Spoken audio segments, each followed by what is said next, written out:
atuais, né? Cada dia tem uma doença nova aí no mercado. Isso, e também muita desinformação. Você digita no Exato. Google que tem uma pinta, vai aparecer desde que você não tem nada até de que você vai morrer amanhã. O Google é péssimo para isso, né? Exatamente. Eu brinco que o doutor Google veio para confundir. Exato. Então, a gente está aqui para ajudar.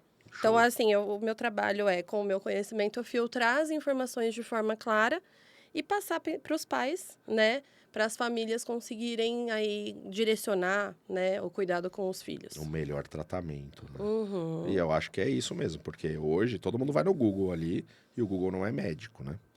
Então tem que passar pelo médico. Esse é o fundamental e primordial de tudo. Mas vamos começar do início. Vamos lá. Vamos lá. Como surgiu essa vontade de se tornar médica? Me conta o princípio de tudo. Tá. Na verdade, assim, na minha família, ninguém é médico, né? Então, eu não tenho uma coisa de histórico familiar na medicina nem nada. E eu não me decidi desde pequenininha. Apesar de gostar de cuidar, de gostar de pessoas, que é um pré-requisito importante na medicina, eu fui me decidir mais para o colegial. Eu sempre estudei em colégios pequenos e quando eu fui para o ensino médio, eu fui para o Objetivo. E lá eles têm feiras de ciências e eles incentivam muito essa parte de apresentação, ciência e tudo. E do primeiro para o segundo colegial eu tive uma feira de ciências que o tema foi células-tronco. Show. Lá atrás. Então, assim, eu sou formada há 10 anos, então eu entrei na faculdade há mais tempo ainda, no colegial há mais tempo ainda. Então, lá eles já tinham botado esse tema pra gente estudar. E conforme eu fui estudando, praticamente do grupo, eu fiz sozinha o trabalho, porque eu gostei tanto que eu fui, né, buscando mais. E me fascinou a parte de regeneração, de tratamento com células-tronco. Então, eu gostei muito dessa área da ciência. Não necessariamente a medicina ainda, mas eu pensava em fazer, por exemplo, uma biomedicina, uma medicina, algo que eu pudesse mexer com essa parte de pesquisa, de ciência. Show. Aquele famoso adolescente sonhador. Faz parte de todo adolescente, inclusive. E aí eu fui focando mais nessa área da saúde mesmo, né? Fui estudando. Quando eu terminei o colegial, eu prestei o vestibular. Eu prestei para medicina, eu também prestei para biomedicina, ciências físicas e biomoleculares. Nossa. Então, assim, eu abrangi uma parte aí interessante dessa parte de pesquisa, tudo. E, assim, eu consegui passar direto. Então, eu entrei na faculdade com 17 anos. Show. Comecei medicina lá atrás, em 2008, né? Então, durante o curso também não tinha nada decidido de qual especialidade seguir. Eu simplesmente abri minha cabeça e fui recebendo toda a informação necessária e também fui participando de tudo que dava para eu conseguir definir, né? Para onde eu vou? O que eu vou fazer agora? Que é um leque muito grande, né? Tem várias Exato. possibilidades. Eu brinco que eu sabia o que eu não queria. O que eu não queria durante a faculdade eu já tinha bem definido. Aí o que eu queria era muita coisa. Então tem que ir afunilando durante todo o curso, né? Mas basicamente foi isso. Quando eu terminei a faculdade, né, eu tive bolsa na faculdade, eu não, né, tive que terminar a faculdade, tive que pagar meu curso. Então eu fui para um caminho que eu tive que trabalhar, eu não consegui continuar estudando, né? Porque para quem não sabe, na medicina é assim. A gente termina o curso, escolhe uma especialização, presta um concurso, passa nessa especialização, fica de 2 a 3 anos ali, trabalhando, recebendo uma bolsa simbólica. Então, né, não subsidia quase nenhum gasto. E aí, Verdade. depois desses 3 anos, você pode dizer que você é especialista, sim. Então, como eu não tinha, né, como entrar direto na especialização, eu trabalhei. E durante o meu período de trabalho, que eu trabalhei 5 anos, eu defini que eu queria a área da pediatria. Show. E aí eu fui para pediatria, fiz o concurso, passei, fiz residência pelo SUS Campinas. Então eu passei em hospitais grandes como a Maternidade de Campinas, o Hospital Mário Gatti, o Hospital Ouro Verde, a PUC de Campinas, né? Então assim, a especialização, praticamente você está imerso ali na vida prática, né? Então é uma parte muito importante da medicina. Porque você está ali dentro, você praticamente mora, chama residência. Então eu fiz residência. Realmente mora no hospital, né? Exatamente. Eu fiz residência em pediatria. É uma carga horária de 60 a 100 horas semanais. Forte. Então, assim, é muita coisa. Então, você tem que entrar com a cabeça ali e tem que se dedicar mais do que 100%, eu brinco, né? Então, minha trajetória até chegar na pediatria foi essa, né? Eu terminei pediatria, comecei a atender pronto-socorro, consultas de puericultura, que é aquele acompanhamento mensal da criança, do desenvolvimento, do crescimento, da nutrição, comportamento, toda essa parte global mesmo de desenvolvimento infantil. E aí eu notei que faltava um olhar mais acolhedor para aquelas crianças com alguns transtornos do neurodesenvolvimento, que são o autismo, o TDAH, entendeu? Também crianças que já começaram a desenvolver pós-pandemia um quadro de ansiedade, Isso tá em depressão. alta, né? Acho Tá que a aumentando população muito. geral, né? Sim, é assim, a gente fala que daqui 30, 40 anos vai ser a doença do momento, né? Mas assim, tá crescendo muito e parece que na parte infantil ainda falta muito profissional capacitado, né? A gente entende muito já do que são esses distúrbios no adulto. Mas na parte infantil ainda falta. Então, o que acontece? Tem os psiquiatras, aqueles médicos que atendem normalmente adultos e que estenderam o atendimento para criança, Certo. né? Só que eu tenho uma visão da pediatria.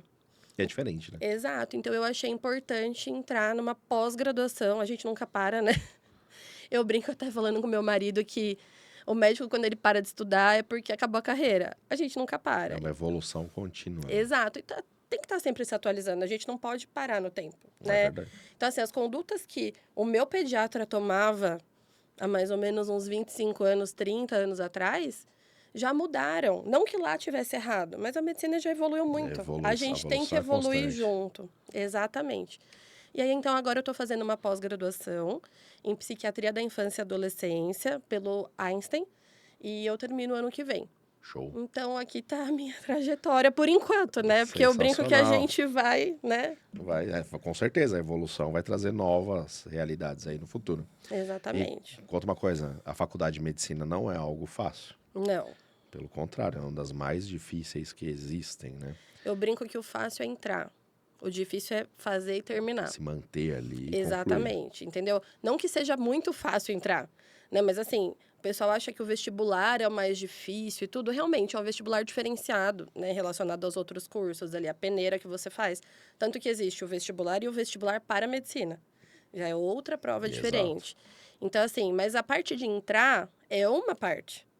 Medicina são 6 anos, né? O curso da medicina é uma carga horária, é para você já acostumar com o tanto que você vai trabalhar, né? Eu brinco que, assim, não tem como, se você não passar por aquilo, você saber como vai ser. Então, eu tive... É período integral, das 7h30 até as 18 horas. Tive aulas de sábado de monitoria, de prática de anatomia. Então, assim, não acaba quando termina, eu brinco, né? Então, você tem aula das 7h30 às 18, só que horário você vai estudar aquele conteúdo? À noite. vai ficar a vida à disposição Exato. desse... Você vai ter que fixar aquele conteúdo em algum momento. Exato. Que hora você vai praticar no fim de semana? Então, assim, é o tempo todo. E desde então, você abre mão de momentos familiares e de festas e amigos para você se focar ali na sua carreira, né? Então, a gente já aprende isso durante a faculdade, né? Então, assim, vai ter festa de alguém da família. Putz, mas é o fim de semana que eu tenho que estudar para a prova. Eu não posso perder tempo, porque eu tenho aula integral. Então, eu já deixei de ir em festas familiares, em encontros, e reunião de amigo. Então, assim, é uma coisa que você tem que se dedicar muito, É uma né? entrega integral nisso. Né? Exatamente. É o tempo todo. E aí, a faculdade te prepara, mas não 100% para aquilo que vai vir na residência, que é mais ainda puxado. E a residência é a vivência de tudo que você aprendeu e colocar em prática. Exatamente, é muito puxado. Então, por exemplo, no final da faculdade a gente tem 2 anos de período prático, só prático. Então, os primeiros 4 anos é teoria, você vai aprendendo tudo ali para solidificar o seu conhecimento. E nos últimos 2 anos você vai para o hospital, né? Então, você vai acompanhar atendimento, você vai acompanhar os plantões, você vai aprender direto ali no campo de trabalho. E também a gente tinha a apresentação dos seminários, que é para solidificar aquele conhecimento. Então, são os últimos 2 anos, e na minha faculdade foi bem puxado. A gente tinha plantões, por exemplo, na ginecologia e obstetrícia, de 30 horas, como aluno, né? Puxado. E se a gente reclamasse, era assim, você acha que você vai trabalhar como quando você se formar? Você entendeu? É, de plantão. É verdade. Né? Basicamente é isso. E aí, quando você entra na residência, também é aquela história. É a carga horária que te dão, você não tem escolha. Né? Então, assim, essa é a sua escala, você vai pegar. Era 2 ou 3 fins de semana por mês que eu estava de plantão o tempo todo. Eu tinha um fim de semana de folga, tirando todos os dias da semana. O famoso pós-plantão, né? Que é um direito recente, que antes o pessoal da residência não tinha esse direito, mas a gente foi adquirindo alguns direitos ali. Que é o quê? Se você faz um plantão mais do que 24 horas, você tem direito a pelo menos 12 horas de descanso. Eu dou risada porque, assim, parece muito, né? Mas se você não for é. pensar, não é tanta coisa Não é. assim, entendeu? E também mudou a lei de que a gente não pode fazer mais do que 30 horas de plantão durante a residência. Uma carga horária semanal que não pode ultrapassar muito ali, agora, depois que eu terminei a residência, né? Eu brinco que quando eu chego, a festa já acabou, porque a minha residência, a carga horária foi bem puxada. Quando eu terminei, eles estipularam que a carga horária máxima semanal giraria em torno de 60 horas semanais, né? Aí eu brinco que na minha residência era 100 horas semanais em alguns estágios. Bem quando você acabou. Quando eu acabei, mudou tudo isso. Assim. Não adiantou nada. Nada. Mas então é praticamente isso.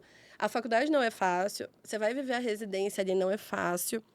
Tem médicos que optam por não fazer a residência, caminho que cada um vai seguir, porém, é muito importante essa vivência prática. Eu acho que isso muda muito a nossa cabeça, porque você está realmente vivendo aquilo. Exato. Né? Não está só lendo e tentando aplicar. Não, você está ali, você está vivendo, você faz uma intervenção e você vê qual caminho que deu certo, qual caminho que não deu, por que deu errado. Você consegue mudar no meio do caminho e não só ficar lendo o que poderia ter acontecido ou não. A prática é fundamental, né? Em todos os segmentos, ainda mais na medicina. Exatamente. Então, eu acho que é essa a parte da medicina que a gente fala. E também, assim, é muito gostoso para quem gosta. Não tem que ter o dom, né? Eu não sei se é o dom é a palavra certa, mas você tem que gostar de gente. Eu acho que é um pré-requisito da medicina você gostar de gente, Sim. né? Então, tem algumas condutas aí que a gente acaba vendo que você fala, cara, será que essa pessoa devia estar aí? Né? Mas, assim, tem que gostar de gente. Porque se você não gosta de gente, não faz sentido. Porque, por exemplo, assim, eu faço um tratamento para um paciente visando ver a melhora daquele paciente. Sim. Entendeu? Eu não faço um tratamento porque eu fui paga para fazer, né? O pagamento é consequência, mas eu faço para visar a melhora. Então, assim, as mães que acabam acompanhando, né, os filhos comigo, elas sabem que eu passei um tratamento, daqui a pouco eu tô ali no WhatsApp. E aí, melhorou? Conta como é que tá, como estão os Tem um sintomas. acompanhamento Exato, real, né? exatamente. Então, eu me importo, eu me interesso, né? Não dá para generalizar, mas eu acho que, assim, um pré-requisito é gostar de gente. Não tem como, e principalmente na pediatria, né, que você tem que ter aquele contato mais próximo, você tem que ter uma paciência, um jeito de lidar diferente, você fazer isso não gostando de gente. E aí são pacientes bem mais delicados do que os adultos, né? Também, mas assim, não tanto. Eu acho que a gente tem pontos de vistas aí, né? Porque eu trabalhei 5 anos com adulto, eu atendi adulto por 5 anos antes de fazer a minha especialização. E o que você nota, por exemplo, no adulto, é que há aquela questão, assim, até meio polêmica que eu vou falar. Dependendo do jeito que você fala, você ofende. Tem a interpretação da pessoa, né? Exato. Então, por exemplo, você pega e fala assim, eu atendi um postinho de saúde, paciente hipertenso, diabético, obeso, com a síndrome metabólica completa. Você pega e fala, mas não, você tem que vir aqui e se cuidar. Vamos parar de fazer isso, porque senão só vai complicar. E se você é firme, de repente aquela pessoa vai falar, opa, olha o jeito que tá falando comigo e tudo. Com a criança não tem isso. A criança já é muito sincera, a criança já é muito direta. É verdade. E você tem que se fazer entender, então você não consegue fazer um floreio, né? Então é assim, se comer doce, vai dar cárie, vai dar dor de barriga, você vai passar mal. Eu não vou fazer todo aquele floreio para explicar por que o doce faz mal. Entendeu? Não, e o adulto ele sabe, né? Mas Isso. ele quer teimoso. Só que na pediatria a gente tem que ter uma sensibilidade, né? Porque o adulto ele já entende que ele vai lá, vai ser examinado, vai sair e vai acabar a consulta. A criança, às vezes, não tá nesse feeling. E você vai pegar a criança, vai forçar, vai sentar ela na maca, você vai pegar e vai fazer o quê? Não, vamos tentar aquele traquejo, aquela sensibilidade para conquistar ali o público, né? E a criança entra em choque, né? Fica apavorada. Exatamente. Tá cheio de criança que morre de medo de médico, né? Tem criança que tem medo de médico, então. Começa a chorar, é complicado. Realmente tem que ter um feeling bem legal aí pra Tem que ter esse manejo. E eu até falo para as mães, mãe, não adianta você botar ele aqui na maca, eu começar a examinar chorando, Porque como é que eu vou escutar alguma coisa aqui? Nem dá, né? Você entendeu? Ele vai estar se debatendo, eu vou querer ver a boquinha dele, a garganta, ele vai se mexer, vai machucar. Entendeu? Então, assim, a gente tem que ter esse manejo. E também pensando nisso, foi quando eu terminei a pediatria, eu comecei a fazer o quê? Atendimentos domiciliares. Para essas crianças que têm o medo do médico, Que é né? bem mais confortável para criança. A criança está no ambiente dela, entendeu? Eu sou uma visita. Eu chego lá, eu sento no sofá, eu pego o brinquedo, eu vou conversando. É um outro ritmo de consulta. Bem legal. Exatamente. Então, assim, tem mães que falam: nossa, doutora, é isso, não volto mais para levar meu filho em consultório. E tem vários fatores, né, da consulta domiciliar. Assim, eu sou fã, eu sou suspeita para falar. Mas, por exemplo, você está no conforto da sua casa. Se o médico eventualmente atrasa, porque acontece, você está esperando dentro de casa. É verdade. Você não está numa sala de espera cheia de gente possivelmente contaminada com alguma outra doença. Você não se preocupou em sair de carro, parar no estacionamento, levar um monte de coisa, esquecer de levar carteirinha para consulta, já está tudo ali, né? Então, assim, eu sou muito fã e isso aumentou muito durante a pandemia, porque daí realmente as mães não queriam sair com as crianças. E aí foi difundindo esse tipo de atendimento e que eu gosto muito de fazer, porque eu tô vendo aquele ambiente, eu já consigo intervir ali também. Né? Então, por exemplo, a criança é alérgica, tá tendo crises e crises. Poxa, eu vou olhar ali e vou falar, tá vendo esse tapete aqui? Melhor não tá aqui. Olha quanto bichinho de pelúcia na cama dessa criança. Melhor a gente higienizar, tirar, diminuir a quantidade, trocar os bichinhos de pelúcia por alguma outra coisa que ela queira dormir junto, que não vai dar tanta alergia. Então, assim, você já consegue identificar alguns fatores ambientais Sensacional. e de comportamento familiar. E muitas vezes isso é o foco do problema. Né? Exatamente. Então, a criança está com tal comportamento, mas, poxa, eu estou observando que o comportamento familiar está predispondo aquela criança a ter esse comportamento. Eu brinco que o diagnóstico na pediatria não é só da criança, é da família. Porque a criança, ela não decide nada até determinada idade. É verdade. Quem está decidindo ali são os pais, né? Eu até brinco, só come besteira. Tá, mãe, mas quem compra besteira? Quem comprou? Quem compra Quem aquela deu? besteira? Exatamente. Então, tem todo um trabalho a fazer. O pediatra não é o médico só da criança. Ele é o médico daquela família. É verdade, né? é muito mais complexo. É né? quase um casamento. Eu falo para as mães, né? Ó, a gente praticamente é um casamento. Porque no apuro você vai me mandar uma mensagem e se eu estiver disponível, eu vou ali responder. Você tem que ter esse vínculo, você tem que ter essa relação de confiança. Não dá para você passar num pediatra que você não confia. Entendeu? Porque daí você não vai confiar, você vai querer passar em outro. Pedir uma segunda opinião. Conheço pacientes que têm 2 pediatras, por exemplo, e cada pediatra fala uma coisa, e o que a mãe faz? Fica perdida. Então, tem que ter um vínculo, você tem que estabelecer essa confiança, esse relacionamento, esse quase casamento, né? É fundamental, é extremamente mais abrangente do que a gente imagina, né? Exatamente. A Porque, gente por trata exemplo, a família, né? o adulto vai no hospital, não tem o WhatsApp para mandar depois, na maioria das vezes. Não tem. É aquilo ali e acabou. Tá com problema, volta pro hospital de novo. Exato. Ou mesmo numa consulta com o seu médico. Aí eu vou no meu cardiologista. Poxa, ele não vai deixar o WhatsApp com você para você falar assim, olha, eu tô aqui na churrascaria, eu posso comer tal coisa. Ah, de jeito nenhum. Não, eu recebo milhares de mensagens. Olha, foto de fralda, tá normal assim? Entendeu?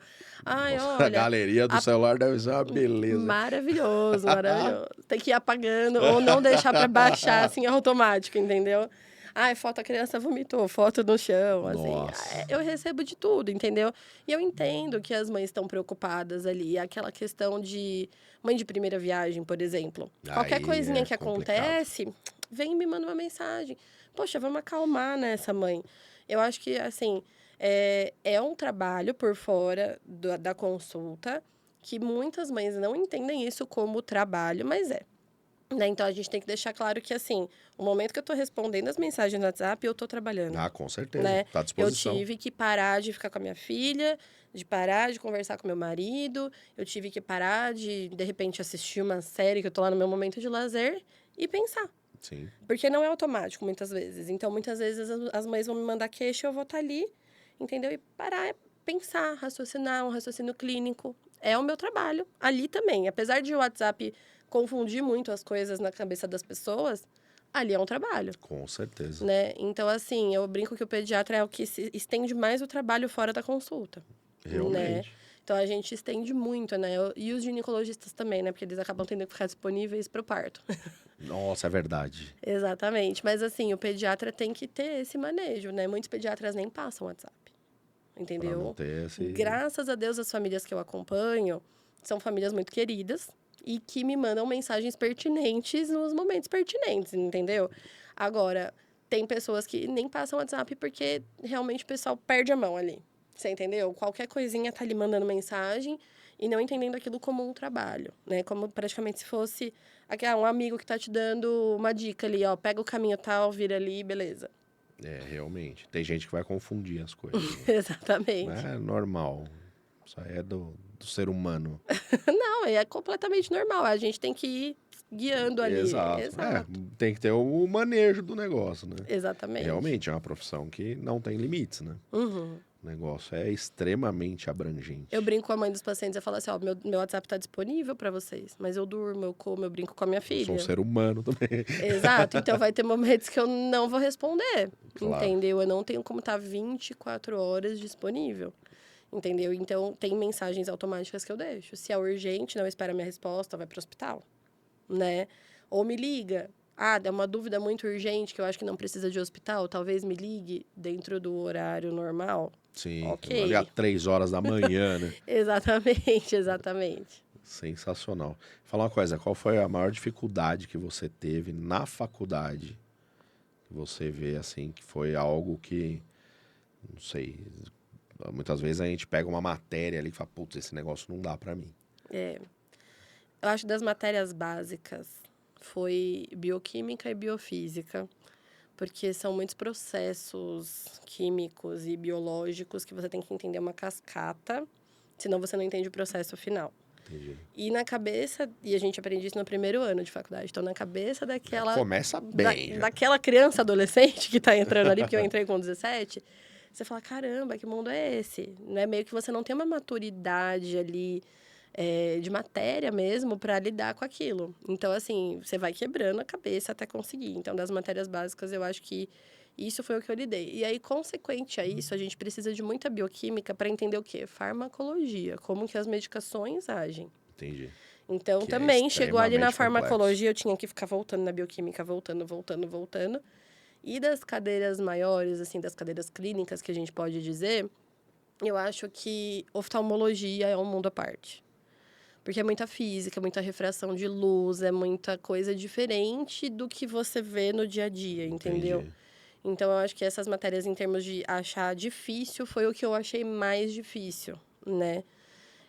Durante o internato, por exemplo, a prática, eu achava mais complicado, por exemplo, a ortopedia, que também é outro mundo. Os ortopedistas que me desculpem, mas eu brinco que são outros médicos diferentes da gente, porque os caras eles já têm que ser mais brutos mesmo.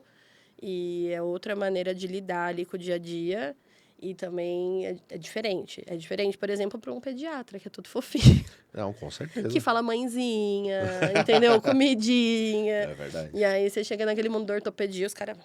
Eu vi um vídeo de um ortopedista tirando uma haste intramedular na marretada. Falei, Mas nossa, é sangue para todo lado, gente. Então, sinistro o assim, negócio. no internato a gente tem que acompanhar essas cirurgias, e são cirurgias de muitas horas. Então, assim, o cara tem que ter um preparo físico. Tem que ser bruto. Eu brinco aqui assim, ele não é bruto à toa. Entendeu? Ele É tem que ser, necessário. porque assim, você tá lá, você só escuta o quec, né? Você brinca que é a marcenaria da medicina, porque é martelo, é serra, você É entendeu? É verdade. ali, os instrumentos são muito similares, entendeu?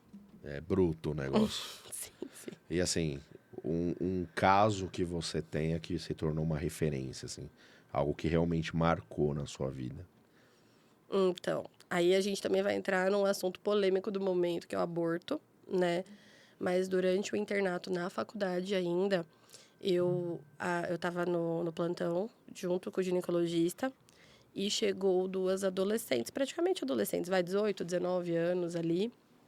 Uma com uma gravidez super desejada, planejada, ela já tinha casado, tudo, né? E ela estava grávida e estava abortando espontaneamente. Putz, E chorando muito, e muito triste, muito chateada. E logo junto chegou uma outra adolescente que estava provocando o aborto. putz. Elas estavam na maca, uma do lado da outra. Você entendeu? E aí, como é que você lida com tudo isso, né? Então, assim, isso me marcou muito, porque eu tava vendo ali dois pontos de vista diferentes. Poxa, uma tava querendo tanto e tava abortando. E tava perdendo aquilo que ela queria tanto. E a outra tava provocando um aborto. E as duas estavam uma do lado da outra. Nossa. As duas sentiam dores de parto, né? Porque o aborto você acaba sentindo, né? As dores de parto, tudo. Só que eram situações diferentes. E, assim, é importante essa prática para você ver como que os seus chefes e os médicos mais experientes lidam com isso. E observando a gente aprende, né? Então, isso me marcou demais, né? Então, assim, eu lembro claramente, assim, desse momento que botou uma do lado da outra ali, a maca, uma do ladinho da outra, né? O Hospital do SUS, você não tem divisão de quarto. Chegou, você vai botando ali. E aí a gente via, assim, que o marido da que estava abortando espontaneamente, super aflito, tudo. A outra menina chegou sozinha, né? Não estava amparada por ninguém. A que provocou o aborto simplesmente estava ali esperando o bebê. Concluir o que ela Exato. queria. E aí, ao mesmo tempo, essa menina percebeu esse movimento, que estava perdendo o filho, tudo. E quando tudo acabou, que a gente foi conversar, né? Ela perguntava por quê? Por que eu quero tanto e não consigo? Por que quem não quer... Afeto Exato. psicológico E absurdamente. aí, você não tem o que responder. Quais são os porquês? Você não tem, né? Não Então, existe, assim, né? isso realmente marcou na minha cabeça. E aí a gente entra toda nessa questão que está sendo discutida de aborto, né? Então, até que momento, a partir de que momento que a gente considera que tem uma vida, que não tem. Então, tudo isso é uma questão muito sensível. E eu acho que isso tinha que ser definido por médicos, não pela política. Não faz o menor Exatamente. sentido. Exatamente. Entendeu? Ainda mais no nosso país, né? Aí complica. Mas no nosso país a gente mistura tudo com política, né? Não tem jeito. Não, e assim, é engraçado que aqui os especialistas de política são blogueiros, nada a ver, não entendem nada. Exatamente. Mas estão falando asneira por aí. Uhum. Mas é complicado. E agora o inverso, né? Tipo, um caso, algum fator que te deu muito orgulho. Você falou, nossa, esse sim. Deixa eu lembrar, porque tem tanta coisa, né, que a gente vive e que a gente vai percebendo. Mas, por exemplo, assim, eu lembro que eu estava no hospital, atendendo pediatria já, e era uma criança extremamente difícil de ser consultada, né? Era uma criança que já tinha um diagnóstico de autismo e ela não deixava nenhum médico chegar, né? O espectro autista tem várias peculiaridades, né? Exato, são vários níveis. Tem crianças que não toleram nem o toque, né? Que tem uma sensibilidade sensorial maior. Você tem que saber manejar, como tudo na pediatria, mas assim, tem coisas que são um pouco mais sensíveis ali. E essa criança não deixava ninguém chegar, não conseguia, né? Meio que a consulta era aquela consulta que quase se amarrava a criança para examinar e tudo.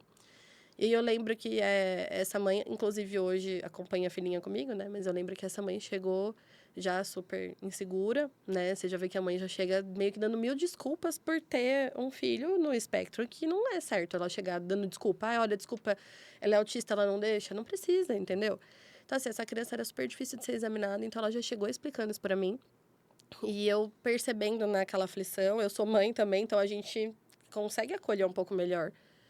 Eu fui manejando essa criança diferente, entendeu? Eu não falei, ó, senta na maca que a gente vai examinar, entendeu? Então eu fui mostrando meus instrumentos de trabalho, meu estetoscópio, deixei ela pegar, deixei ela sentir, Legal. deixei ela saber para que servia, entendeu? Naquela curiosidade dela de 2 anos e pouquinho, né? Que também você não vai explicar Extremamente coisas curiosa. complexas, né? Mas ela tem que entender o funcionamento. E eu falei assim, você não quer subir? Você sabe subir sozinha aqui na maca? Você quer que a tia coloca, que a mãe coloca? Ela foi subindo sozinha, segurando. Eu consegui examinar. Claro, teve alguns momentos de agitação. E depois, no final, assim, a mãe pegou na minha mãe e falou assim, olha, é a primeira vez que eu levo ela em um hospital.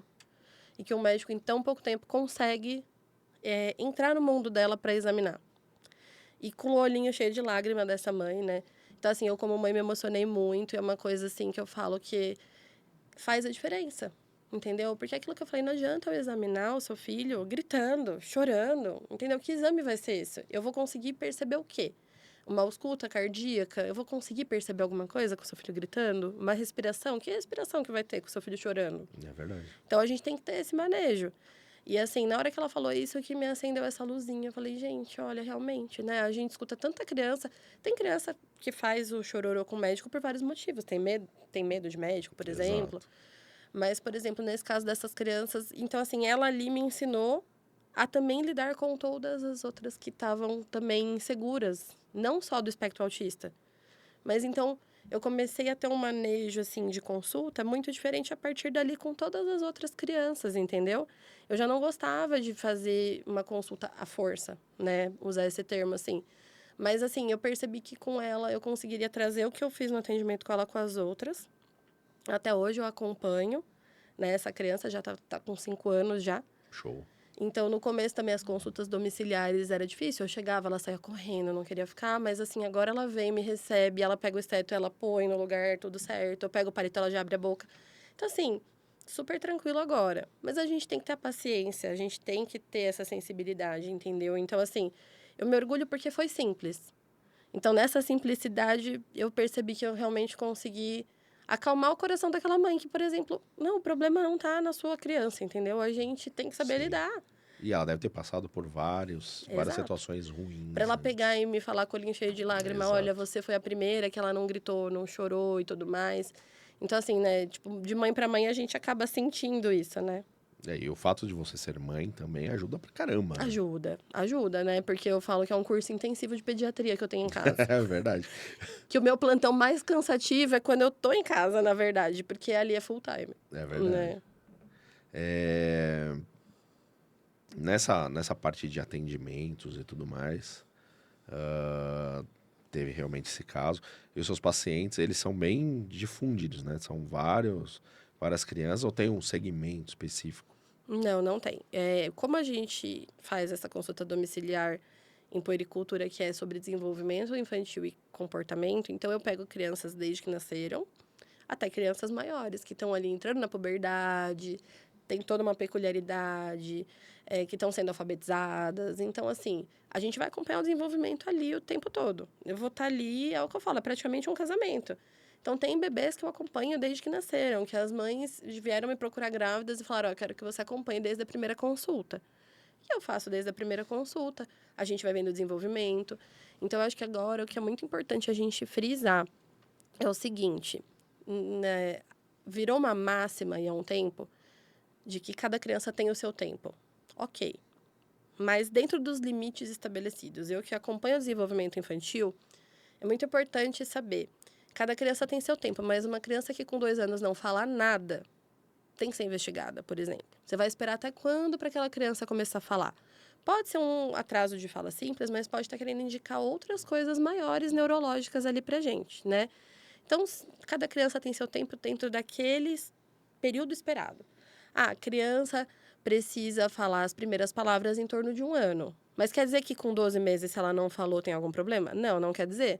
Mas quer dizer que até 12 meses, se ela realmente nem balbucia, a gente tem que ligar o alerta e prestar mais atenção, acompanhar mais de perto. Eu faria uma consulta dali 2 meses, eu vou aproximar essa consulta para daqui a 1 mês. Entendeu? É igual lá no comecinho do desenvolvimento, o bebezinho que acabou de nascer. Tá ganhando peso? Tá tudo bem? A gente consegue espaçar essa consulta. Poxa, não ganhou peso? Vamos trazer essa consulta para mais perto. A gente vai ter que ver por que não tá ganhando peso. É amamentação? Vai trocar? Vai estimular a amamentação? Vai fazer uma consultoria? Vai passar uma fórmula? Por que não tá ganhando peso? Então, a gente tem que aproximar. Então, assim, cada criança é particular no desenvolvimento, mas a gente tem que saber quais são os marcos desse desenvolvimento para saber quando intervir, quando procurar ajuda e tudo. Então, eu falo para a mãe, seu filho tem um atraso de fala, pode ser só isso. Mas se você entrar com uma fono agora, um acompanhamento de fonoaudiologia, ele vai desenvolver essa fala muito melhor do que se você ficar esperando ele começar a falar por conta própria e tentar em Vai casa. evoluir mais fácil. Exato. Então, nessa parte de desenvolvimento, e isso até chegar na puberdade, adolescência, tem algumas coisas que a gente espera, até da puberdade. Poxa, existe a puberdade precoce, onde a criança entra na puberdade antes do tempo. A gente tem Isso, que intervir. isso se dá por hormônios da alimentação? Tem muitos fatores. Então, assim, tá cada vez mais crianças entrando na puberdade precoce. A gente imagina que seja por alteração hormonal, mas também tem fatores de exposição. A criança que é exposta a conteúdo adulto, a criança que é exposta ali num ambiente também, né, é um eixo cerebral que estimula a produção Entendi. hormonal. Então, assim, tem também os disruptores endócrinos que estão em alta aí no momento, né? Se falam muito deles agora, que também pode desencadear uma puberdade precoce, porque os disruptores, eles desregulam o nosso eixo hormonal. Então, se você, por exemplo, num organismo formado como o meu, se eu uso um disruptor, para fazer alguma desregulação, demora muito. Uma criança está com o corpo aberto para receber qualquer substância que você colocar ali. Então, se você usa algum disruptor ali, vai causar dano muito mais rápido. E pode ser um dano muito mais intenso. Então, tem disruptores que causam, sim, a puberdade precoce. Tem alguns disruptores que já foram relacionados a uma obesidade, por exemplo, infertilidade. Então, a gente tem que tomar muito cuidado, né? Eu sempre falo que tudo é equilíbrio. A gente não vai conseguir colocar nossos filhos numa bolha. É verdade. Né? Eu vou proteger de tudo, não vou usar nada que tenha isso, eu vou ler todos os rótulos. A gente ia viver para isso e ainda não ia dar tempo. Não dá. Mas tem que Entendeu? plantar alimentação em casa. Né? Mas são Tem as que fazer. escolhas conscientes, né? Então, assim, se eu já sei que um produto é bom e não tem disruptor, eu vou só comprar dele. Sim. Não vou nem pesquisar de outro. Se eu sei que um alimento faz mal, eu vou deixar de, né?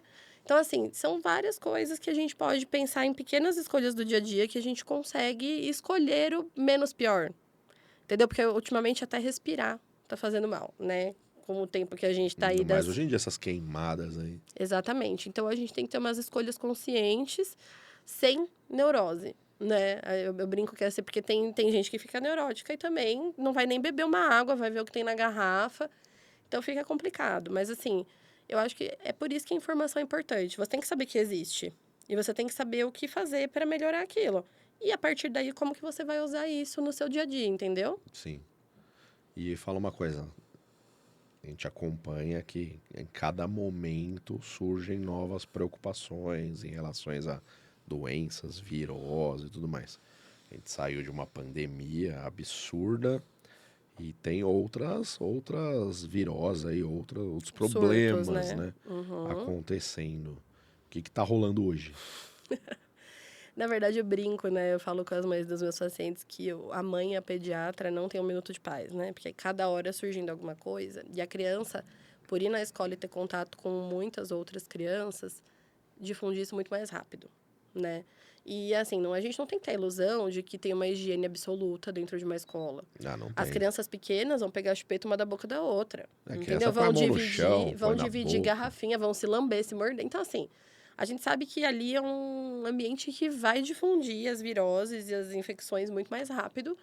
Então, na pediatria, a gente sente esses surtos muito mais do que nos adultos até. Mas, agora, no momento, né, a gente está tendo essas crises respiratórias por conta do ar, né? Tá péssimo isso. Então, as crianças que já têm algum problema respiratório tá entrando em crise asmática de rinite, tosse, uma tosse que não acaba nunca, que faz aniversário, sai de uma tosse e já entra na outra, já entra na outra. Teve um período esse ano que a gente estava tendo as pneumonias atípicas, que o pessoal difundiu aí como pneumonia silenciosa. Mas é muito importante saber que ela não é silenciosa, tá, gente? Porque se em algum momento você foi procurar pronto-socorro por uma tosse, a tosse já é um sinal de pneumonia, né? Então, assim, silenciosa dá a entender que a criança estava bem, correndo, pulando, comendo, não estava acontecendo nada. Eu levei no hospital só para o médico olhar e dar uma pneumonia. Não é dessa forma. Algum sinal vinha tendo, só que não eram os sinais clássicos da pneumonia. Então, eu estava atendendo muitos casos dessas pneumonias que... por exemplo, o sintoma principal nem era tosse. Era uma febre, uma tosse mais fraquinha, uma dor abdominal e vômito. Você vai pensar em um outro quadro, né? Uma virose gastrointestinal.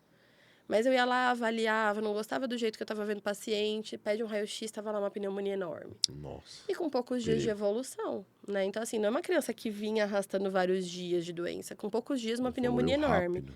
Só que da mesma forma que ela estava enorme, na hora que a gente entrou com o tratamento, em poucos dias ela melhorou.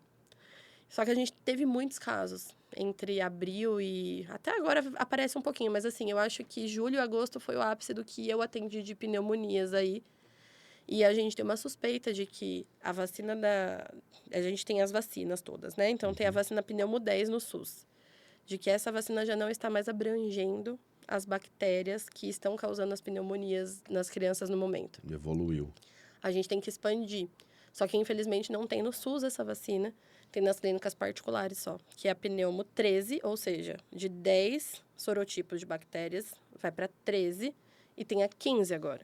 Entendi. Entendeu? Então, assim, ou o SUS vai ter que atualizar essa caderneta e mudar o tipo de vacina, ou as mães vão ter que fazer um esforço descomunal, porque não é uma vacina barata, para vacinar os filhos e protegerem mais, porque realmente estava tendo muito caso de pneumonia aí, e que pelos estudos, o pessoal nos congressos de imunologia, de pneumologia, estão chegando a essa conclusão que talvez essa vacina não está sendo suficiente. É que a gente sabe que bactérias, vírus, eles evoluem, né? Exatamente. E vai surgindo novos. Exato, entendeu? Então, a gente tem que tentar O sempre... Covid, né? Foi isso. Mutação atrás de Já mutação. Da existia. gripe é todo ano a vacina, porque ela vai mutando todo ano. Ele vai criando mecanismos de não morrer, Exato. né? Então, é igual a gente vai se adaptando, a gente vai criando mecanismos de sobrevivência. O vírus e a bactéria é assim. Então, por isso que existe bactéria resistente a antibiótico. Por quê? Porque você passou um antibiótico para aquela bactéria, talvez dose errada, né? O vizinho passou, e aí aquela bactéria não morreu. Ela ficou fraca, mas naquela fraqueza, tipo igual a gente, ela criou um mecanismo de sobrevivência àquele antibiótico. E quando você passar de novo, não vai responder. Fazer efeito. Exatamente. Essa é a superbactéria que todo mundo fala. A superbactéria, ela criou um mecanismo para vários antibióticos. Nada funcionava naquilo. É só o antibiótico top do top do top e, assim, muitas vezes também não fazia efeito. Nossa, olha o risco disso. Então, por isso que no Brasil a receita de antibiótico é controlada. Só pode ser passada por médico. Porque o pessoal tava tomando amoxicilina Igual tomar para água. qualquer coceira de pele, você entendeu? E aí tava acontecendo esse fenômeno da resistência bacteriana. Então, há um tempo atrás aconteceu o fenômeno da resistência à bezetacil. O pessoal passava tanta bezetacil para tudo Que ela não funcionava. que depois ela mais. parou de funcionar. A gente teve que restringir o uso da bezetacil por um tempo, usar só em casos muito específicos para ela voltar a funcionar. E Daí é uma a medicação forte pra caramba. a bezetacil é uma ótima medicação, é uma das primeiras, um dos primeiros antibióticos, né, Extremamente derivados da consolidado. penicilina e tudo. Ele fica de 2 a 3 semanas no organismo agindo, ou seja, você toma uma injeção que vai te tratar ali por pelo menos 2 semanas, né? Então, assim, realmente é uma solução importante, até para criança que não toma remédio, né? Então, ela fala, a mãe fala para mim, olha, ela não toma medicação de jeito nenhum. Eu dou vomita, ela faz escândalo. Pô, vamos tentar uma bezetacil aí, se é o caso, né? Porque a bezetacil também não pega tudo. Por quê? Porque eu sei que vai estar tratando, né? Então, assim, a gente tem que tomar muito cuidado com as medicações, porque cria resistência bacteriana. A gente não pode usar porque decidiu, minha vizinha teve uma coisa parecida e agora eu vou usar. A filha do meu amigo teve, funcionou para ela, vai funcionar para mim. Aparecem muitas mães no pronto-socorro que as crianças estão claramente com resfriado e gripe, que é um quadro viral, dizendo que a criança só melhora com antibiótico. O antibiótico não vai fazer nada. Nada a ver uma coisa com a outra. Não, porque o antibiótico age em bactéria, não age em vírus. E aí essas mães insistem em sair uma receita de antibiótico. E se você nega, ela abre ficha, passa com outro profissional para pegar essa receita. E aí isso vai gerando a resistência bacteriana. Vai ter uma hora que realmente o seu filho não vai melhorar com nada. Só com um remédio mais forte, um antibiótico mais forte, que dá um monte de efeito colateral. Entendeu? O risco da automedicação é absurdo. Sim, sim. Então, assim, a gente tem uns motivos porque as receitas são controladas, né? Porque o abuso delas trazem mais mal do que bem. Exatamente. Agora, uma coisa polêmica. O sorvete gelado, pisar descalço no chão gelado, isso dá gripe? Não, Não tem nada a ver. não da gripe. Existe uma condição respiratória que é a rinite vasomotora. A rinite vasomotora, ela fica mais exacerbada nas mudanças bruscas de temperatura. Isso não só para quem toma gelado, mas, por exemplo, tá muito calor e esfriou muito rápido. A criança já começa a espirrar, o nariz fica cheio, começa a tossir. E isso pode acontecer com o sorvete e o gelado. Porque se a criança tem essa rinite vasomotora, a hora que ela tomar o sorvete e o gelado, ela vai ficar com o nariz entupido e ela vai começar a espirrar. A mãe já vai achar que tá doente por causa do sorvete.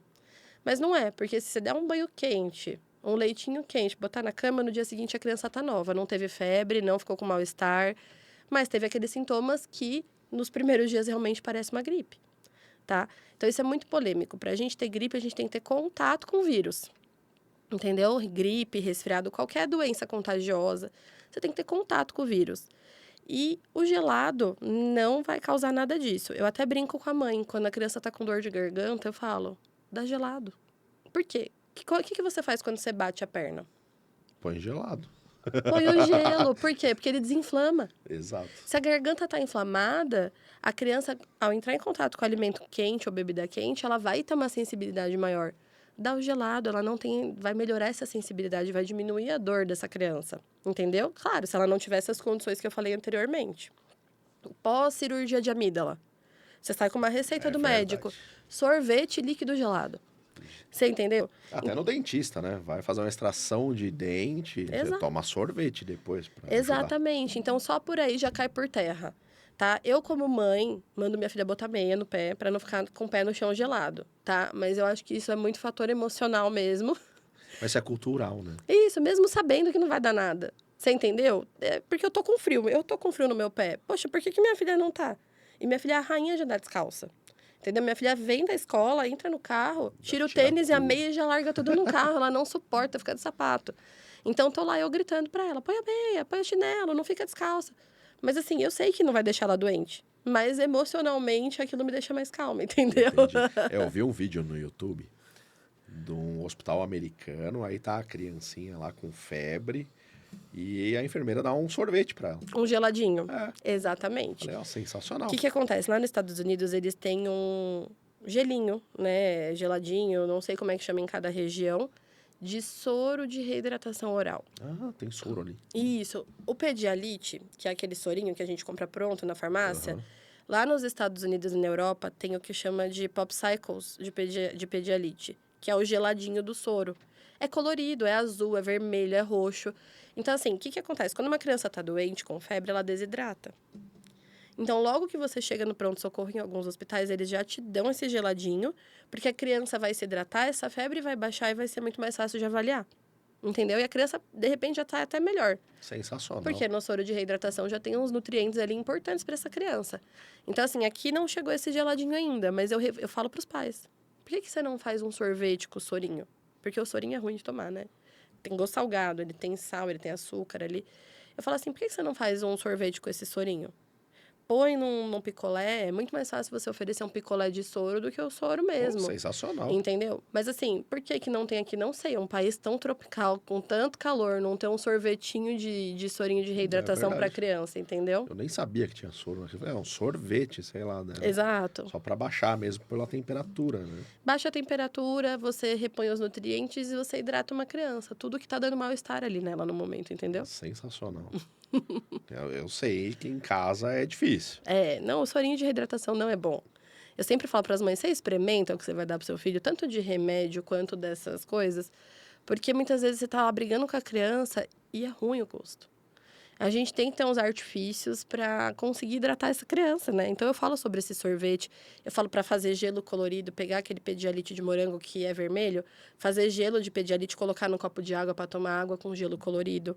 É um jeito da criança tomar o soro, né? Sem sentir tanto aquele gosto, porque não Remédio é. é ruim, né? Não adianta.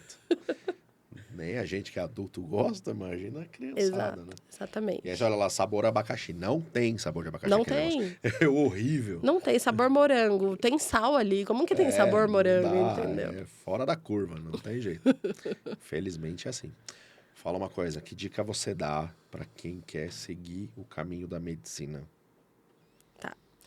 Hoje em dia a gente mudou um pouquinho o padrão, né, dos cursos de medicina, mas eu acho que o principal é você saber o que você quer, saber o que você não quer, né? Porque eu brinco que na faculdade, tanto na residência, eu sabia o que eu não queria. Mas saber o que você quer, principalmente saber aquilo que você não quer. Saber que tem que ter uma dedicação, assim, intensa. Não adianta você achar que vai fazer medicina de qualquer forma, você vai até se formar. Mas é lá na frente que você vai pegar a consequência disso.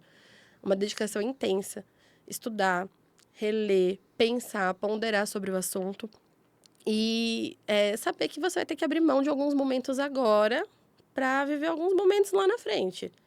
Valeu a pena, né, tudo que eu acabei abdicando. Porque agora eu colho os frutos daquilo, né? Eu falo que nada vem de graça, nada é fácil. Então, eu pensar que seria fácil, não ia ser, entendeu? Então, assim, valeu a pena eu abdicar? Eu gostaria de não ter abdicado, né? Ah, tá mais presente com a minha família, tá ali. Mas, poxa, me trouxe num caminho onde eu me orgulho do meu caminho, entendeu? Então, assim, valeu a pena. Olhando lá para trás, olhando o meu caminho percorrido, olhando tudo que eu fiz, valeu a pena. Então, é você saber, botar como foco aquilo e, assim, tirar as distrações, porque vão aparecer muitas distrações no caminho, durante a faculdade, durante a residência, durante a vida, entendeu? Então, assim, é importante para você? Então, foca. E vai. entendeu? E não se desvia daquele caminho, porque senão é só bagunça. Acaba se formando, fazendo por cima, mas lá na frente colhe as consequências, né? Aquele médico inseguro, aquele médico que não sabe manejar. Então, assim, a gente tem que ir ali e vai atrás, estudar. Então, assim, se você está assistindo e você é um adolescente, não acha que você, com o mesmo mecanismo de estudo que você tem agora, do colegial, agora ensino médio, né, que fala, É verdade. você vai conseguir notas boas na faculdade. É outro esquema de estudo, entendeu? É outra maneira. Eu brinco que durante o colégio e o ensino médio, eu sempre fui muito autodidata, assim, sabe? Tipo, eu não precisava estudar para prova. Eu ia bem, eu lia um pouquinho, eu já sabia do que se tratava. Chegou na faculdade, no primeiro semestre, eu quase rodei. Achou que era o mesmo ritmo e Sim, eu não tava era. mantendo. Eu até estudava um pouquinho mais, eu pegava as monitorias de fim de semana, né? Mas assim, eu achava que ia ser o suficiente. E teve uma prova, porque na minha faculdade não era por matérias, era modular. Então eu tinha módulos. E teve uma prova final de um módulo de várias matérias juntas que eu precisava de 30 testes e eu fiz 29. Nossa, faltou um. Exato, mas assim, por arredondamento eu passei por comportamento, por demonstrar interesse, tudo, eu passei nesse semestre com todos os professores olhando pra minha cara e falando assim: se você fosse da zoeira, se você demonstrasse desinteresse, você ia refazer essa prova, porque né, tem aí a prova substitutiva, o reteste, né, não sei o nome nas faculdades. Mas assim, eu que sempre tive muita facilidade com matérias, que nunca precisei estudar realmente assim, sentar e ficar lendo horas. Na faculdade mesmo estudando, eu achava que era suficiente, eu quase rodei. Depois desse semestre, nunca mais. Era horas e horas estudando, virava noite. Então, assim, alguma coisa eu aprendi ali. Então, saber. Tem que ter a disciplina, não tem jeito. Na faculdade, não só na de medicina, né? Mas falando sobre medicina, você tem que ter essa disciplina de saber, assim, o que eu estudei durante o dia, eu preciso de um tempo depois para consolidar. Porque se eu sentar ali e não estudar, eu não vou consolidar aquela informação, eu vou esquecer. E depois, perto da prova, é muito mais difícil, né? E sempre, né? Aí, depois de formado, agir com ética, com respeito, com moral, né? E não trair os seus valores por conta de coisas atuais, né? Então, assim, eu acho que o principal é você agir com ética, com respeito, porque senão você se perde. Então, assim, é muito fácil eu inventar um monte de informação aqui, coisas milagrosas, e falar para os pacientes que é isso que vai resolver e vender um monte de coisa.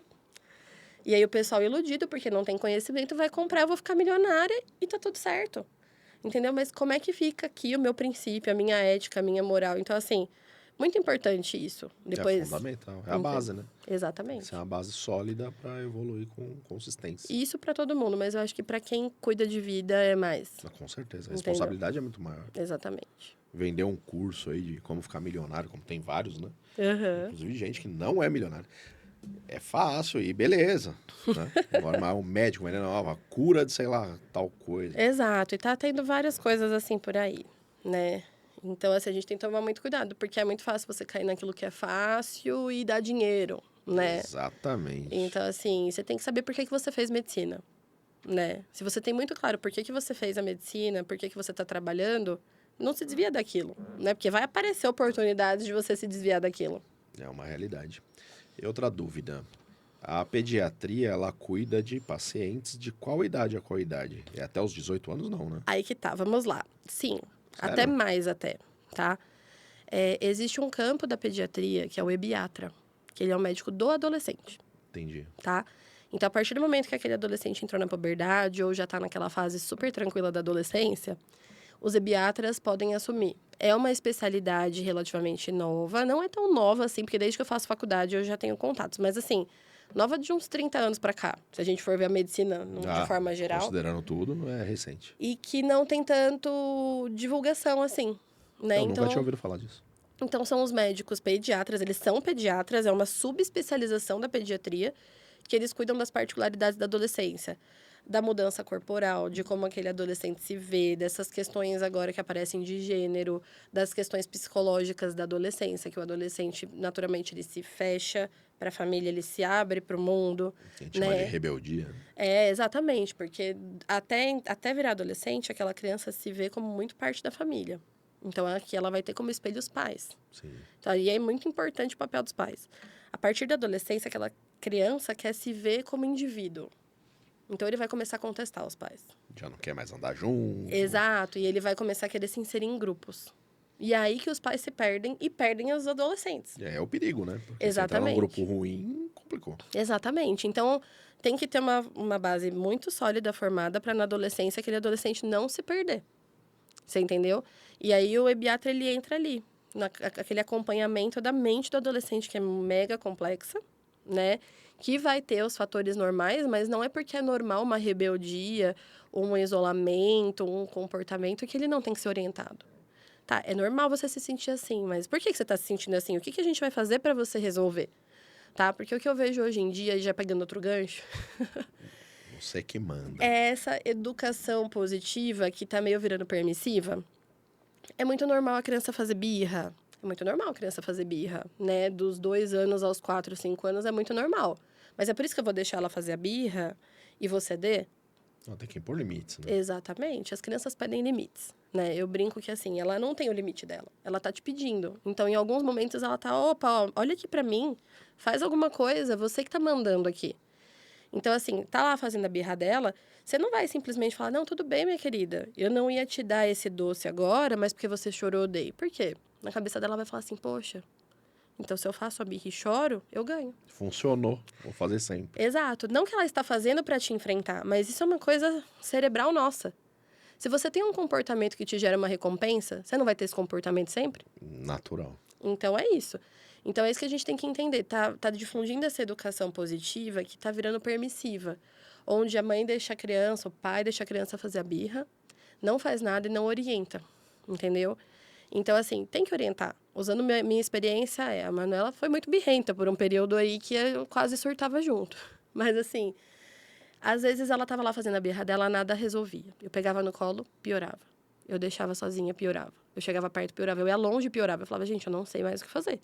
Eu deixava ela se acalmar no tempo dela, no fim, porque durante a birra ela não vai te escutar. Não, não tem como você falar, fica quieto, me escuta. Não tem como. Acaba a birra. Senta do lado e fala, você não vai conseguir o que você quer fazendo isso. Vamos conversar, né? Não vai conseguir. E além de não conseguir, você deixou todo mundo aqui em volta nervoso, estressado, né? Ou seja, vai ser mais difícil ainda você conseguir da próxima vez. Valeu a pena? Você acha que é esse o caminho? Ou se você tivesse vindo me procurar e conversar, a gente poderia ter tentado aí um acordo. Entendeu? Então, eu sento com ele e converso basicamente assim, ó. Quase igual adulto. Entendeu? Resolveu da primeira vez? Não. Resolveu da segunda? Não. Resolveu... Acho que da 100ª vez deu uma resolvida. Você entendeu? Mas a gente tem que orientar a criança. Então, por exemplo, na adolescência tem essa questão. É rebelde, vai fazer, vai acontecer, mas você vai deixar porque é normal? Não. Você vai orientar e trazer de volta esse adolescente, entendeu? E aí, voltando na sua pergunta, até quando que a gente é adolescente? Teoricamente, até os 24 anos, tá? Mas o ebiatra, ele pode estender o acompanhamento até os 18. Tem ebiatra que continua acompanhando se ele vê que tem alguma coisa que ele possa trazer. Homens até os 40, né? Eu brinco que a infância do homem vai até os 40. Nossa Depois senhora. é a adolescência. Eu falo, a minha 5ª série não acabou. Mas Não é tem isso jeito. mesmo. Uso de celulares, televisões, isso aí é polêmico também, ninguém sabe o que fazer. É polêmico porque tem simplesmente pessoas que não aceitam a realidade, tá? A tela, ela age no cérebro da criança como uma droga, né? E aí eu bato muito nessa tecla. Porque ela age no sistema dopamina. E o que libera dopamina? Cocaína, por exemplo, tá? Olha o nível. Então, a gente pode fazer um paralelo. Então, esses vídeos curtos, TikTok, Reels, esses shorts do YouTube, eles agem no sistema de recompensa rápida da criança, liberando dopamina, e ele vai passar para outro vídeo para ter mais dopamina e vai passando. Isso gera um vício, tá? E toda vez que a gente tira o vício de um ser humano, ele tem abstinência. Exato. Então, além de tudo, você está criando um vício para aquela criança e na hora que você tirar, você vai gerar abstinência. Então, não pense que vai ser fácil você tirar a tela. Não vai ser fácil. Só que vai ser mais difícil ainda o seu filho ser um viciado em telas. Por quê? O que isso faz? Maior agitação, Mudança de comportamento, alteração de sono, alteração de alimentação. A criança não sabe o que está comendo, ela está olhando a tela, ela não sabe nem o que ela está comendo, não sente o sabor das coisas, não tem o nível de saciedade ali normal, tá? Altera o sono, alterando o sono, diminui a capacidade de aprendizagem. É muita coisa, né? Então, assim, se a gente for falar superficialmente, a tela para uma criança pequena só faz mal. Péssimo. Não vejo sentido em crianças de 4, 5 anos que têm o seu tablet e o seu celular, tá? É polêmico, eu falo isso, né? Direto para os pais que vêm me perguntar.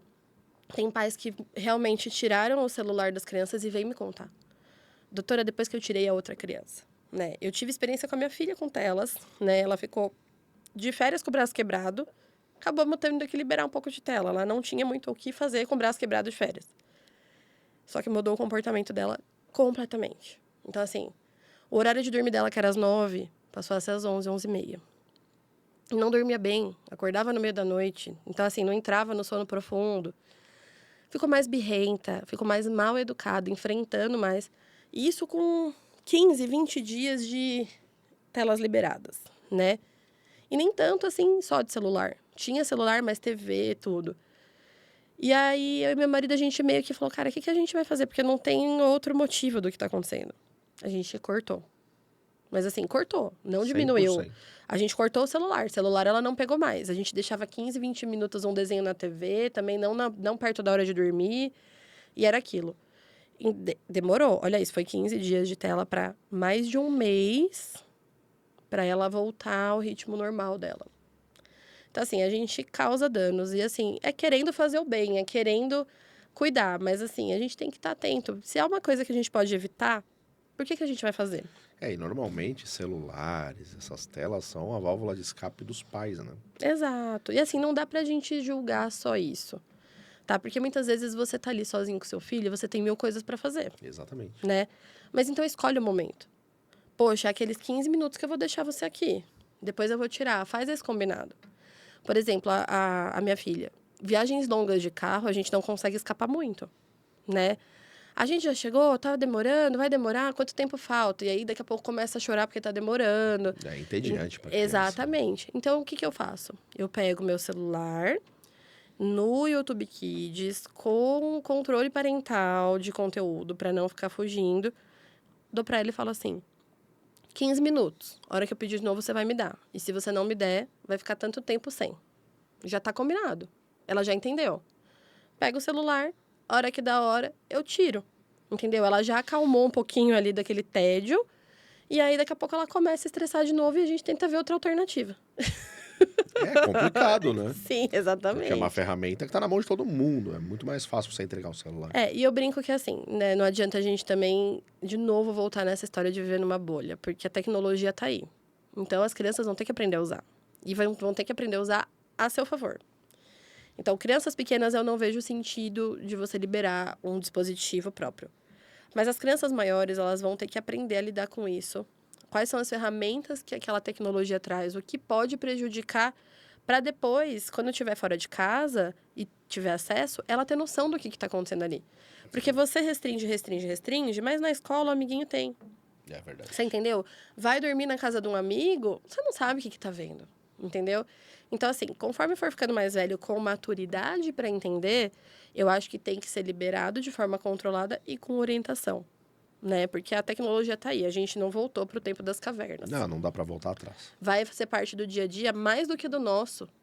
Então, essas crianças já estão crescendo com a tecnologia. É verdade. Eu vivi uma transição antes do computador, da internet, né? Sim. Elas já nasceram assim, né? Eu brinco que a Manuela, a primeira vez que pegou no celular, ela já sabia passar foto. É uma E realidade. assim, cara, como que ela já sabia? Já era intuitivo aquele negócio ali. Então, assim, a gente tem que também ter o equilíbrio. Vamos tirar toda a tecnologia dessa criança? Não, mas quando ela tiver maturidade, a gente vai introduzindo aos poucos com orientação. Entendeu? Videogame, mesma coisa, né? Até pior. Videogame é ruim também, né? Eu acho que o videogame te prende muito tempo ali. Você não consegue ficar pouquinho. É uma fase, daqui a pouco é outra, daqui a pouco é outra. E aí você perde, aí você fica nervoso, aí você fica agressivo. E não, a criança não sabe separar o mundo dali do que está acontecendo Que no é mundo real, real. que não é. Exato. Então, ela vai ficar agressiva, ela vai trazer essa agressividade, entendeu? E também tudo com tempo e maturidade. A criança mais velha vai ter uma maturidade um pouco melhor para lidar com momentos controlados, entendeu? Eu acho que criança pequena tem que ser criança pequena. Entendeu? Andar de Brincadeira de bicicleta, criança. andar de patins, jogar bola, brincar de massinha, brincar de tinta, pular, entendeu? E às vezes ficar entediada. Faz parte, Faz parte do né? processo. O tédio é bom, ele gera criatividade. Então, o que a gente está vendo muito hoje em dia com essa questão das telas são crianças que não são criativas. Que quando não tem um brinquedo, não sabe o que fazer. É Você verdade. entendeu? Então, assim, você deixa a criança parada lá, não tem um brinquedo, ela vai querer ver uma TV. Poxa, na nossa época a gente inventava coisa, pulava uma amarelinha, pulava corda, corria de lá pra cá, brincava de esconde-esconde. Hoje em dia, a criança que não tem um estímulo ali, ela não sabe o que fazer. Hoje em dia ela põe no YouTube e ela tem desenho o dia inteiro. Exato. Na nossa época tinha um horário de desenho e depois De passava manhãzinha. jornal, E depois outra coisa. cortaram o nosso desenho ainda, né? Foi. Aí tinha que ir pra rua, não tinha o que fazer. Mas não tem jeito. E essas informações são extremamente relevantes. Porque essa tecnologia está inserida em todas as casas do mundo inteiro. Exatamente, A gente exatamente. tem que tomar cuidado com isso. Isso, telas é uma coisa assim que eu sou bem restrita a isso, entendeu? Eu acho que não veio para trazer bem, né? Um dado importante, a miopia infantil aumentou 400% depois da Nossa. pandemia por conta das telas. Aí na pandemia não teve o que fazer, né? Todo mundo trancado dentro de casa. Exato, e aumentou. Não foi assim 10%, 20%, foi 400%. 400%. É absurdo. Ansiedade, depressão, tudo isso relacionado a redes sociais, que você vê uma vida que não existe. Agora, você imagina um adolescente que não sabe quem é, olhando uma rede social e vendo uma vida que é mentira. É verdade. Você só posta aquilo que você quer postar, né? Você vai postar o seu perrengue? Não ninguém vai, posta. não vai postar. Ninguém posta Eu não coisa vou ruim. postar a Manuela se jogando no chão fazendo birra. Você entendeu? Eu vou postar a parte bonitinha do dia, É verdade. né? Então, assim, a realidade é diferente. E o adolescente não tem essa maturidade e isso gera ansiedade, desconforto, depressão. Fato. Entendeu? Distúrbio de imagem, né? Que vai ver aquela mulher, aquele homem com o corpo perfeito e vai querer ter aquele corpo e vai transtorno alimentar. E é um caminho aí que é complicado. Isso é péssimo para adulto, imagina para criança. Exatamente. Bom, muito obrigado. Imagina. Nosso tempo chegou ao fim. Marcaremos próximos. Sim, sim. Show, obrigado por vir. Tinha algumas dúvidas que umas mães me mandaram. Show. Eu posso falar pontualmente agora, rapidinho? Lógico, vamos. Só para finalizar. Febre, né? As mães vivem me perguntando, febre, quando que eu me preocupo? Quando que eu levo para o hospital? Quando que eu não levo? A gente tem que entender a febre como um mecanismo do corpo de defesa, né? E a gente precisa dela, porque o nosso corpo entende que tem um invasor entrando e a gente precisa subir a temperatura do corpo para matar esse invasor. Só que a gente também não vai matar o nosso próprio corpo às custas disso. Então, tem uns sinais de alarme que a gente fala da febre. A febre até 3 dias, uma febre mais branda, que se controla com medicação, e a criança fora da febre está ativa, brincando, aceitando líquidos, pode ser observada em casa. Agora, quais são os sinais de alarme? A febre muito alta que não passa com medicação. A criança que está prostrada, né, que está desanimada, mesmo fora do período de febre. A criança que não está conseguindo ingerir líquidos, porque daí ela vai desidratar. E outros sintomas associados, dificuldade respiratória, vômito que não para, dor abdominal intensa, cefaleia intensa. Então, nesses casos da febre associada a esses sintomas, procurar a emergência. Se não, é uma febre branda, tá ali 3, 4 dias, não tem sintomas mais sérios, você pode falar com o seu pediatra no consultório. Ou também passou desses 3, 4 dias, levar para uma avaliação sem muita urgência. Mas precisa ser uma criança que vai ser avaliada, né? Outra mãe me perguntou sobre os saltos do desenvolvimento. Eles existem e as crianças passam por eles porque a criança vai adquirindo novas habilidades, né? Então, conforme ela adquire novas habilidades, ela não sabe lidar com isso, ela quer usar isso toda hora. Então, altera o sono, altera o comportamento. Aquela criança vai acordar, porque ela aprendeu a engatinhar, ela vai acordar para engatinhar. É basicamente isso. Então, ela vai deixar de dormir à noite. Então, existem os saltos e tem os momentos de cada salto, né? Então, normalmente, ali um salto perto dos 3, 4 meses, um salto ali perto dos 9 meses. A gente tem os saltos, né, bem estabelecidos. Eu já tenho algumas postagens na minha página do Instagram falando sobre isso, mas eles existem sim, não é impressão. Tem criança que passa sem ter esses saltos muito exacerbados? Tem. Sorte dessa mãe. Mas a maioria tem esses saltos e a mãe até estranha, fala, nossa, acho que tá doente, acho que é dente, acho que tá com febre, vai ficar ruim. E às vezes é só o salto mesmo. Natural. Exatamente. Tem uma mãe que falou para eu falar sobre os principais sinais de autismo, né? Eu acho que, assim, a gente tem que entender que o autismo é um transtorno do neurodesenvolvimento. Então, ele vai estar lá desde pequeno, desde que a criança está se desenvolvendo. Então, é uma criança que vai ter uma alteração de fala, uma alteração de interação social, uma alteração de desenvolvimento. A maioria das crianças são crianças que não compartilham interesses. Então, elas estão brincando juntas, mas ela aqui e a outra lá e não compartilham interesses. Isolado. Para um bebê pequeno, a gente percebe que é um bebê que, por exemplo, não foca o olhar no olhar da mãe, por exemplo. Então, normalmente, quando a gente está amamentando nosso filho, a gente está olhando, o bebezinho está olhando direto no seu olho. A criança autista acaba não focando. É uma criança que demora para falar, né, os balbucios, né, que é mamar, dadá, demora um pouco mais. É uma criança que ou tá sempre irritada, né? Nada tá conseguindo acalmar aquela criança, ou é aquela criança que quase não chora, né? Então, esses dois extremos a gente também vê. E aí, a partir daí, a gente vai vendo que cada autista também tem a sua peculiaridade, de acordo com o nível de suporte. Tem autistas que, com o tempo, aprendem a interagir socialmente, tudo. Tem autistas que não interagem. Então, assim, a gente tem cada peculiaridade. Eu acho que é muito difícil a gente resumir esse quadro. Mas, basicamente, é uma criança que não compartilha interesse, vai ter alguma alteração de desenvolvimento também, tá? E eu acho que era isso, pelo que eu me lembre, de dúvidas que as mamães mandaram. Inclusive, um beijo para todas, né, que estiverem assistindo aqui o podcast. Espero que vocês tenham gostado. Show. E para as mamães que também quiserem, é só colocar aí nos comentários, no chat. E depois a doutora Aline responde. Ah, sim, com certeza. Vou ter um prazer em responder. Podem mandar as dúvidas e aí depois eu entro ali embaixo para responder para vocês, tá bom? Show. Muito obrigado. Obrigada, Leandro. Foi um prazer enorme e marcaremos próximos depois. Ah, sim. Aí a gente também recebe essa demanda aí dos temas e a gente vai marcando. Exato. Show. Combinado? Fechadíssimo. Muito obrigada. Obrigado. Valeu, pessoal. Muito obrigado e até quinta-feira que vem. Tchau.